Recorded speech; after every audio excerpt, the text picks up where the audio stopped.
बच्चों, क्या आपको मशीन्स अच्छी लगती हैं? क्या आपको कभी लगता है कि किसी मशीन को खोलकर देखूं और जानूं इसमें क्या है? तो फिर यह कहानी आज आप जैसे बच्चे की है।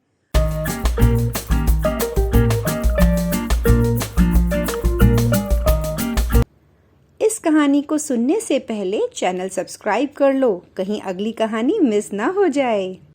तो बच्चों, आज मैं सुना रही हूँ आपको एक मेहनती बच्चे की कहानी। एक बच्चा था जिसका नाम था सुंदर, जो चेन्नई तमिलनाडु में 2 कमरों के घर में रहा करता था। वह गरीब था और उसके पिताजी इंजीनियर थे, पर सैलरी कम होने से घर में खर्चा ठीक से नहीं चल पाता था। तो उसके पिता ने 2 कमरों में से एक कमरा किराए पर चढ़ा दिया। अब सारा परिवार एक ही कमरे में रहता था।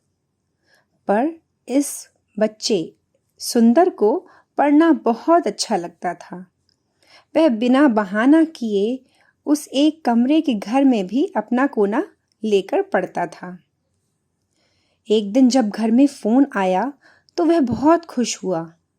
फोन जानते हो बच्चों, लैंडलाइन फोन। यस, जब घर में पहली बार लैंडलाइन फोन आया तो सुंदर वो बहुत खुश हुआ, क्योंकि उसके पापा को जब कॉल करनी होती थी किसी के लिए तो वो दूर दुकान पे जाया करते थे, लाइन में खड़े हुआ करते थे।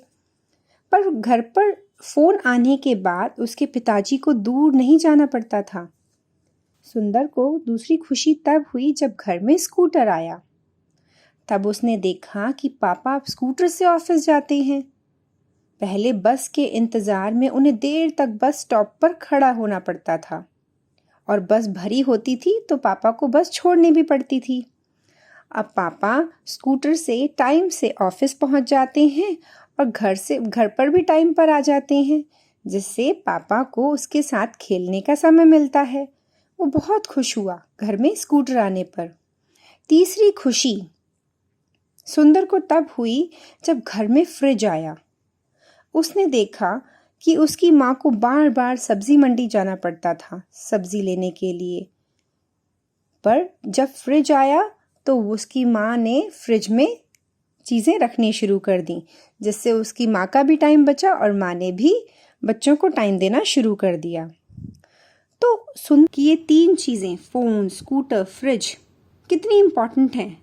इसका मतलब मशीन्स कितनी इम्पॉर्टेंट हैं, मशीन्स कितनी महत्वपूर्ण हैं, जो हमारे काम को आसान तो बनाती ही हैं बल्कि जल्दी भी कर देती हैं। बस क्या था, उसकी दिलचस्पी मशीन्स में बढ़ने लगी और एक दिन तो उसने अपने घर का फ़ोन ही खोल डाला, जिस पर उसके पिताजी ने उसको डांट लगाई। पर वो समझ गए कि उनका बेटे का मशीन में इंटरेस्ट है, और फिर उन्होंने बच्चे को पढ़ने में मन लगाने को कहा। सुंदर ने अपने पिताजी की बात मानी और खूब मन लगा के पढ़ाई करी, और फिर वह अपनी मेहनत और लगन से आईआईटी खड़गपुर में सिलेक्ट हुआ। बच्चों, आईआईटी एक बहुत ऊंचा संस्थान है जहां से बड़े बड़े इंजीनियर बनकर निकलते हैं। आईआईटी खड़गपुर करने के बाद उसे बाहर अमेरिका की यूनिवर्सिटी से उसकी बुद्धिमानी पर एक बुलावा आया। वह अमेरिका अपनी माता पिता के साथ जाना चाहता था, पर उनके घर में पैसा नहीं था। तो उसके पिताजी ने अपने अगले साल की सारी सैलरी पहले से एडवांस में ली और फिर उस बच्चे की ही टिकट करा पाए। माँ साथ में नहीं जा पाई। तो सुंदर अमेरिका अकेला ही पहुंचा, और कुछ समय बाद उसने अपनी मेहनत और लगन से गूगल में जॉब ली, और फिर सिलसिला शुरू हुआ नई नई टेक्नोलॉजीज़ की इन्वेंशंस का। तो दोस्तों, नई नई टेक्नोलॉजीज़ में आविष्कार हुए। सुंदर की वाइफ एक दिन घर में उनका वेट कर रही थी, पर सुंदर टाइम से नहीं पहुंच पाए, जिस पर सुंदर की वाइफ बहुत गुस्सा हुई। सुंदर की पत्नी बहुत गुस्सा हुई, आग बबूला हुई, और सुंदर को वापस ऑफिस में जाकर सोना पड़ा। तब सुंदर ने सोचा कि इस प्रॉब्लम को सॉल्व करने के लिए कुछ ऐसा करना चाहिए ताकि ये प्रॉब्लम फिर कभी ना हो, और फिर सुंदर ने अपनी टीम के साथ मिलकर गूगल मैप्स बनाया और इस तरह से गूगल मैप आगे पूरे विश्व में फेमस हो गया। एक दिन क्या हुआ, सुंदर की बेटी ने सुंदर से गार्डन में खिले फ्लावर का नाम पूछा। सुंदर को नहीं पता था और फिर बेटी ने दूसरे फ्लावर का नाम पूछा। सुंदर को वो भी नहीं पता था।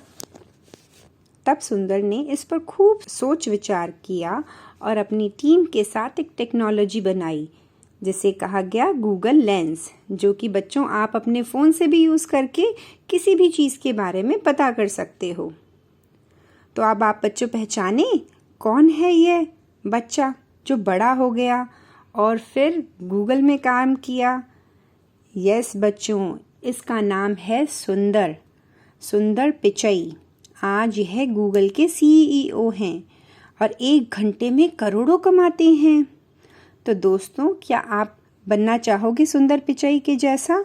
बताओ कमेंट सेक्शन में और प्रॉमिस करो कि आप भी मन लगाकर पढ़ोगे और सुंदर पिचई की उपलब्धियों को गूगल से पढ़कर सीख लोगे। तो आज की कहानी से हमें क्या सीख मिली?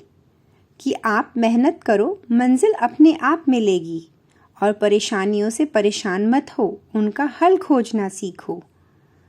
तो बच्चों, आज रात की कहानी यहाँ पर ख़त्म होती है। कल रात फिर एक नई कहानी लेकर आऊँगी। अब सो जाओ और कहो गुड नाइट मैम।